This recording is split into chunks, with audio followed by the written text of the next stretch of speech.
Berair mata. Alhamdulillah kita baru je selesai sembahyang Jumaat. Tapi perut lapar. Makan apa lah? Dia boleh tengok makanan apa dekat dalam. Kita ambil nasi. Ada tahu, tempe, obis goreng, ayam ni. Kita ketuk-ketuk dia dulu. Bagi lagi sedap. Dan kita letak.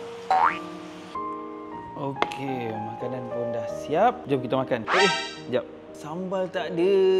Tak apa, kita ambil sambal baru Jom. Okey. Kita ada dua tau sambal. Yang pertama kita ada sambal gepuk Pak Remy yang ini. Dan juga kita ada lagi satu sambal penyet Pak Remy. Yang ni kepada korang yang sukakan kepedasan. Yang ini dia rendah sikit tahap kepedasan dia. Boleh pilih mana-mana yang korang suka. Pilih tahap kepedasan anda sendiri. Okey, jom kita buka. Sedapnya bau. Tak ni tuan-tuan. Sedap.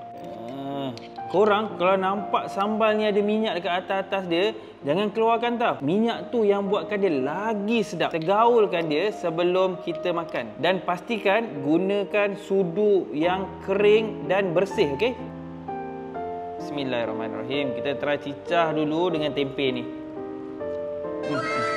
Sekejap. Dia pedas. Tapi pedas yang nak lagi. Kau kena cuba ni guys. Tambah lagi ni. Makan dengan nasi putih dengan telur mata pun dah cukup dah. Memang sedap. Yang ni sebab ada ayam, lagilah sedap. Kalau korang nak dapatkan sambal gepuk Pak Remy ataupun sambal penyet Pak Remy, boleh tengok dekat beg kuning ni sekarang. Cepat guys sebelum dia sold out.